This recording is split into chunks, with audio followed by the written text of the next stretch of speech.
يقوده ويحدوه الشيوخ وحملة القرآن.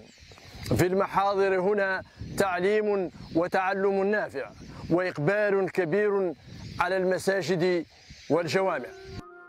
أن تلقي بعصي الترحال وتحط رحالك في بلدة الصفا على ضحوة من مدينة تامة الشكر أو تام شكط، فأنت على موعد مع يوم رمضاني عامر بالإحياء ليله ونهاره. إنها بلدة الصفا عاصمة لبلدية بهذا الاسم، وهنا تجد مرورك محاطا بالمحاضر القرآنية كظاهرة مرضية وكمحجة سالكة يتواصى بها الجميع ويتواصل عطاؤها كل حين. البلدية تعتمد على نشاطين أساسيين، هو النشاط الزراعي والنشاط الرعوي. فيها مقدرات زراعية لا بأس بها، فيها سدود كبيرة وإنتاجها مهم، قطعا يغطي نسبة كبيرة من حاجة المواطنين في ذا الإنقال والحبوب، مع أن هم اهتمام في السنوات الأخيرة أيضا بذا الإنقال وزراعة الخضروات، لأنه قال له قدر من الدعم، خاصة البذور المحسنة والسياجات وتوفير مياه الري.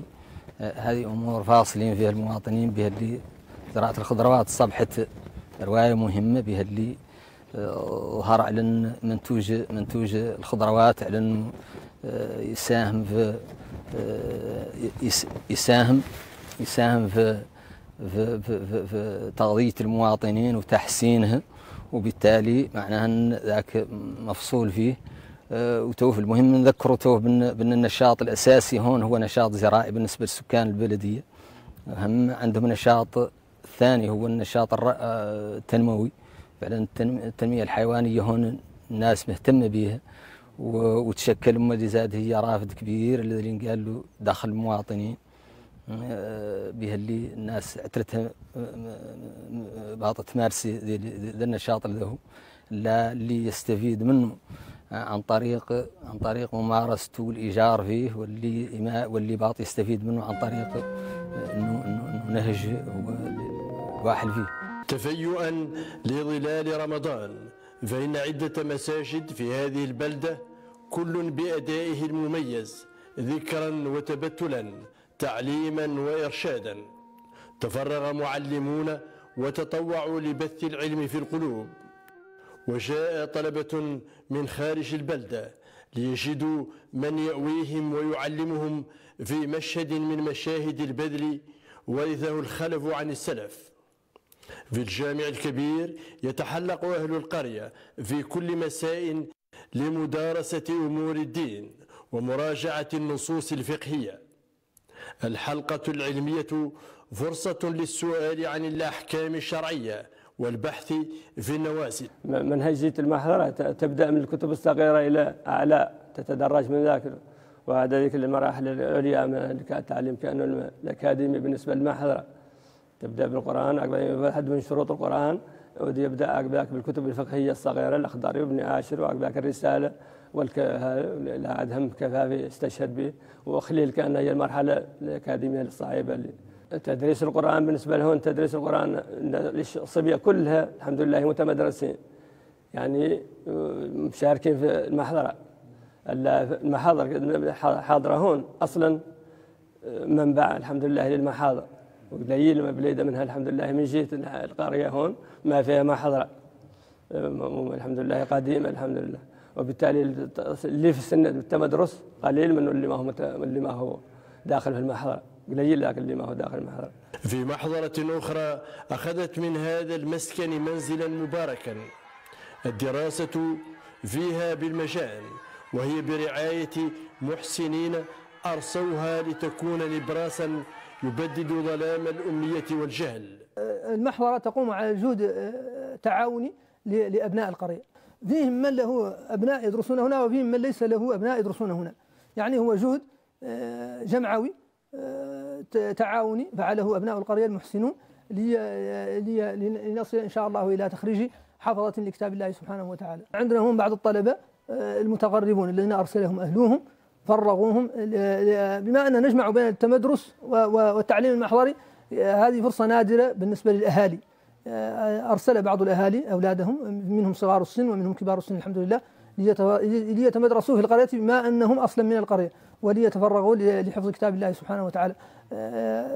برنامج تعليم القرآن عندنا يمر بمرحلتين: المرحلة قراءة القرآن ذهابا، القراءة الأولى، وهذه لا يتركز فيها الحفظ وإنما الأساس فيها هو أن يكملها الطالب. المرحلة الثانية وهي مرحلة الإعادة، هذه مرحلة مركزة ولا يتهاون فيها بالنسبة للطالب، لا يترك فيها حفظ أي جزء من القرآن من بداية البقرة إلى الناس، يجب أن يحفظ ذلك كله. وللنساء في هذه القرية دورهن في إقامة قلاع العلم.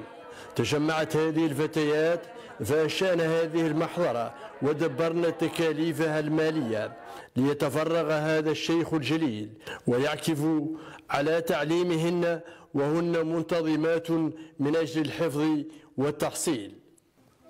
هذه المحضرة مبادرة للبنات، والحمد لله أنا بعد بالنسبة لي شفت فم الحمد لله توجه طيب وفهم فائدة. ذاك اللي فاتوا كاتبوا في المحضرة لا شيء يتعلق بالقرآن، والله الحديث هذا دائما يقرأون ويدرسون رياض الصالحين، هذا باطل التذكرة، والله هذا الكتاب قالوا الأخضري.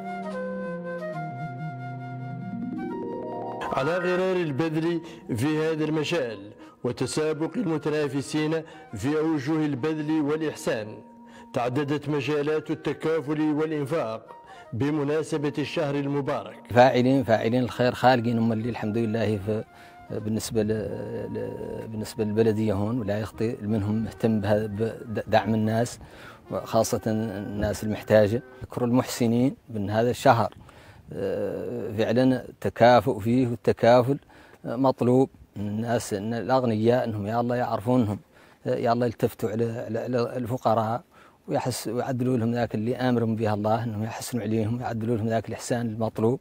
وتوف هذا الشهر له نختاروا الناس اللي تتجه فيه ذيك أعمال الخير كاملة.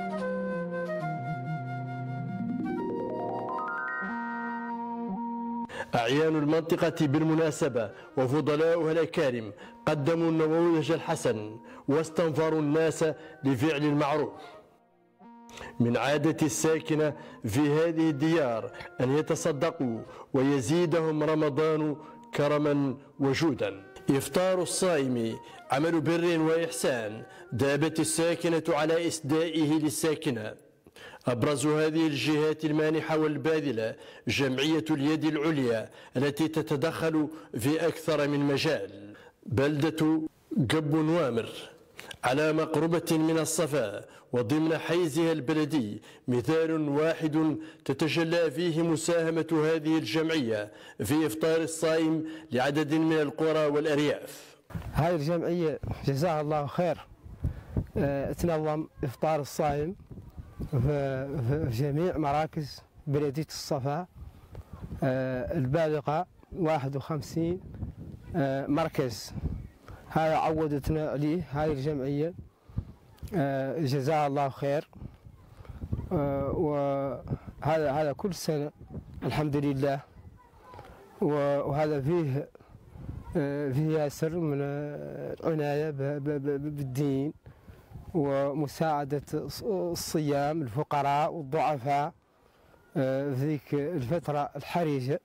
تعطي كميات على كل حال معتبرة تمشي مع الشهر حسب عدد الصيام. جانب النساء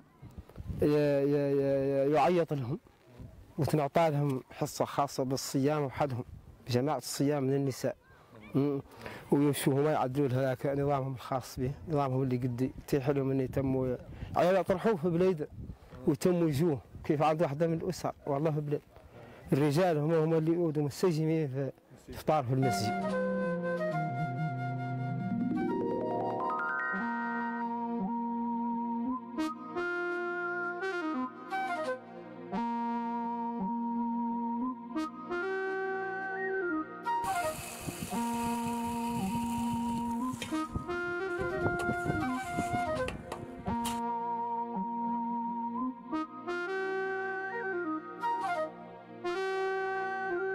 في المزارع المحيطة بالصفا من كل جانب يحرص الأهالي على استنبات الأرض للحصول على الغذاء رخيصا ولمنع التغالي في الأسعار خاصة في موسم الصيام. الزراعة المعدنين بها شنو؟ الزراعة عندنا ومقضين بها القرية ونبيعوها لها بتخفيض، نبيعوها لها 250 وبهي 8 إلى 3 دقو، وهو السعر اللي هو قال نبيعوها لها به، ومقضين بها القرية. احنا نقدر نوفروا بامبيتير، ونقدر نوفروا كاروت، ونقدر نوفروا نافع، ونقدر نوفروا صبما، ونوفروا بصل، ونوفروا طماطة وبرجيم وبافرو وبطاطس. ذا كان نقدر نوفروا. مالك علم أرض شي قلت تبروا الأرض ما تبروا الأرض زين فيها. هذا راك تنين نجيبوه ضرك في رمضان لأنه قبلوه نبيعوه ساعتني ونشتروا منه حالة الفطور كاملة، ذاك اللي كأنه يعني رمضان اللي نوهبوا للحم واللي نوهبوا للتمر. من أجل ذلك توافد السكان إلى المشاريع الزراعية، استخرجوا الخضروات وحصدوا الحبوب، إنتاج معتبر أخرجته هذه البلدة في وقته المناسب. وديدن هذه الساكنة أن تخرج حق الفقير والجار القريب والجار الجنوبي من هذه المزارع يوم حصادها. الناس إنتاجها مهم عندنا وتشريه كامل، وملي خارجين شيء قالوا الضعفاء ما عندهم مقدرة للشراء نعطوا لهم قاع كضو. يعني عندنا العدوى الخضراء عاد مقوينا وعاد مهيشينا شيء، وانا احنا مالي طورنا شيئا فشيئا مالي عاقب الخضراء. عندنا الأعمال كاملة نمارسوها ونعدلوها.